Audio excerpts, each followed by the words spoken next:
नमस्कार, माझं नाव मंदार श्रीकांत अभ्यंकर. व्यावसायिक गटातून या स्पर्धेमध्ये मी सहभागी होत आहे आणि माझ्या संवादाचा विषय आहे, होय मी पण सावरकर. सुरुवातीला जेव्हा हा विषय मी घेतला तेव्हा मनात एक धाकधूक होती. कारण सावरकर, त्यांचं कार्य, त्यांचं देशप्रेम, त्याग, राजकीय, सामाजिक, सांस्कृतिक क्षेत्रातलं त्यांचं योगदान याबद्दल आपण ऐकलेलं असतं, वाचलेलं असतं.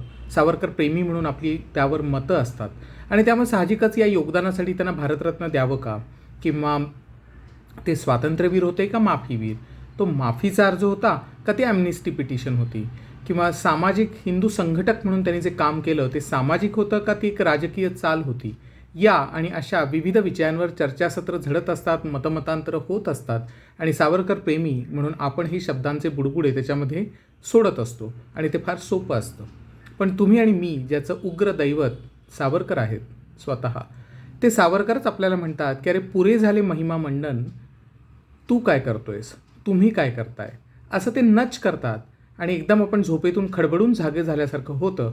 आणि या माझ्या दैवतानं, या माझ्या उग्र दैवतानं मला विचारलेला हा जो प्रश्न आहे त्या प्रश्नाचं उत्तर शोधण्यासाठी केलेला हा संवाद म्हणजे होय मी पण सावरकर. हे मातृभू तुझला मनवाही येले, वक्तृत्व वाक विभव हे तुझं अर्पी गेले, ते तूची अर्पिली नवी कविता रसाला, लेखाप्रती विषय तूची अनन्य जाहला.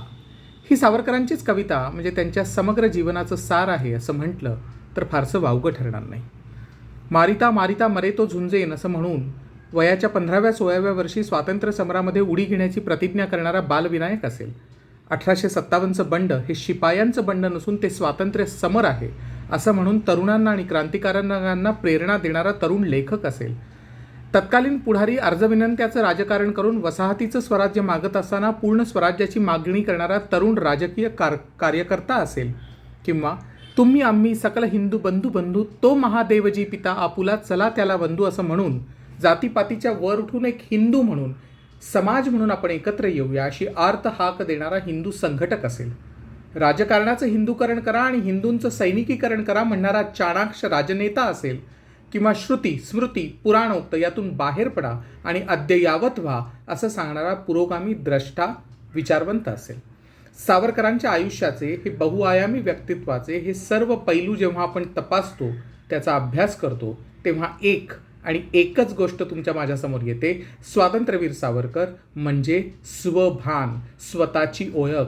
मला जे हे आयुष्य मिळालेलं आहे त्यात मला काय करायचंय याची पुरेपूर जाणीव, आणि एकदा का त्या आयुष्याची ध्येय निश्चिती झाली की त्या ध्येयाकडं माझ्या अंगामध्ये जी काही कुवत आहे, जी काही कलाकौशल्य आहेत त्याचा पुरेपूर वापर करून त्याग, निष्ठा, समर्पित वृत्तीनं केलेली मार्गक्रमणा म्हणजे सावरकर. आता जेव्हा मी म्हणतो होय मी पण सावरकर, तेव्हा तुम्ही आणि मी भारतीय सनातन परंपरेप्रमाणे आपल्याला माणसाचा जन्म मिळालेला आहे, हा भाग्याचा क्षण आहे. हा मनुष्य देह म्हणजे एक इन्स्ट्रुमेंट आहे, त्याचा वापर करून आपल्याला मिळालेलं आयुष्य अर्थपूर्ण पद्धतीनं जर जगायचं असेल तर सगळ्यात महत्त्वाची गोष्ट म्हणजे स्वभान, स्वतःची ओळख. मला काय आवडतंय, कुठलं क्षेत्र मी निवडणार आहे ते निवडून त्या क्षेत्रात जे उत्तमोत्तम आहे ते मिळवण्याचा प्रयत्न करायचा, त्यासाठी निष्ठापूर्वक समर्पित वृत्तीनं प्रयत्न करत ती मार्गक्रमणा करत राहायची म्हणजे सावरकर. मी जर शिक्षक असेन तर इतिहासाचं वस्तुनिष्ठ मूल्यमापन करणारा, विचार करणारा, प्रश्न विचारणारा, अद्ययावत तंत्रज्ञान अवगत असणारा विद्यार्थी घडवण्याचा मी प्रयत्न करीन. मी जर तरुण असेन, विद्यार्थी असेन, माझं काम मी व्यवस्थित करीन, मी उत्तम पद्धतीनं शिकीन. परदेशी युनिव्हर्सिटीमध्ये मला जर संधी मिळाली शिकण्याची ती मी जरूर घेईन, तिथून मग नोकरी मिळवेन किंवा उद्योग करीन, पैसा मिळवेन. पण हे सर्व करत असताना माझी भारतमाता, माझे भारतीय बांधव, त्यांच्या समस्या सोडवण्यासाठी कुठंतरी खारीचं योगदान मला दिलं पाहिजे ही भावना सतत मनात मी ठेवत ठेवीन. मी जर नोकरदार असेन तर माझ्या नोकरीच्या ठिकाणी माझं काम सचोटीनं आणि कष्टानं पूर्ण करण्याचा मी प्रयत्न करीन. त्या योगदानाद्वारे माझ्या कंपनीचा आणि पर्यायानं देशाचा फायदा होईल. मी जर महिला असेन तर माय चॉईस नॉट युअर प्रिव्हिलेज या तत्वाप्रमाणे मी माझे डिसिजन स्वतः घेईन. मला माझ्या आयुष्यात काय करायचे ते ध्येय निश्चित करून मार्गक्रमणा करून सबलीकरणाचा रस्ता मी मोकळा करून देईन. मी जर उद्योजक असेन तर अर्थातच स्वदेशी रोजगार निर्मिती, मेक इन इंडिया यासारख्या गोष्टींवर लक्ष देईन.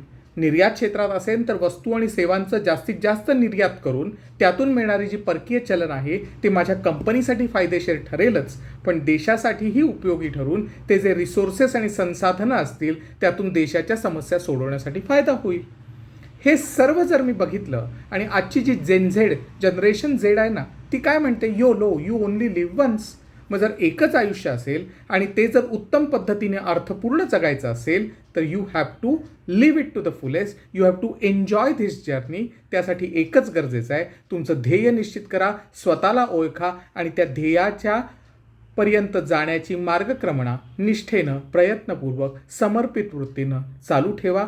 हे करणं म्हणजेच योलो मी पण सावरकर. होय, मी पण सावरकर. मग आता इतकं जर हे सोपं असेल तर मग सगळेच सावरकर का नाही होतो?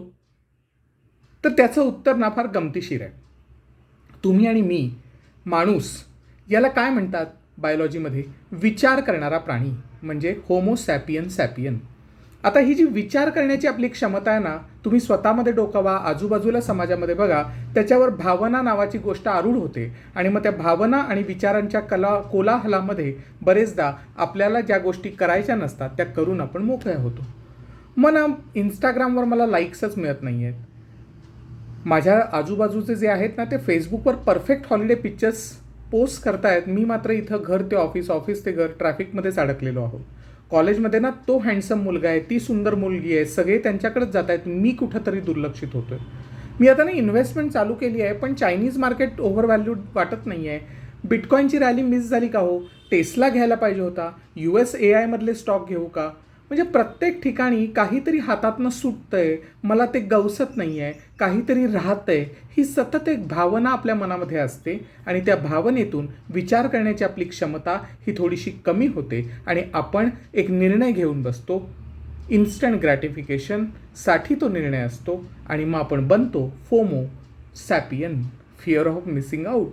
आता यातून बाहेर पडून योलो तत्वानुसार जर मला लाईफ खऱ्या अर्थानं अर्थपूर्ण जगायचं असेल, माझं ध्येय निश्चित करून ध्येयाप्रती ही जी जर्नी आहे ती एन्जॉय करायची असेल, तर परत सावरकर मदतीला येतात.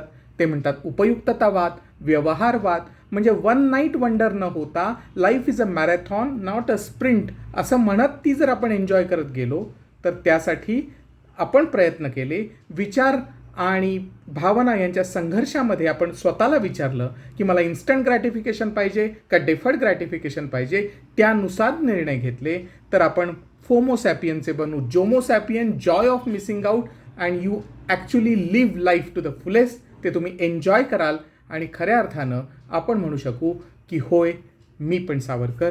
धन्यवाद.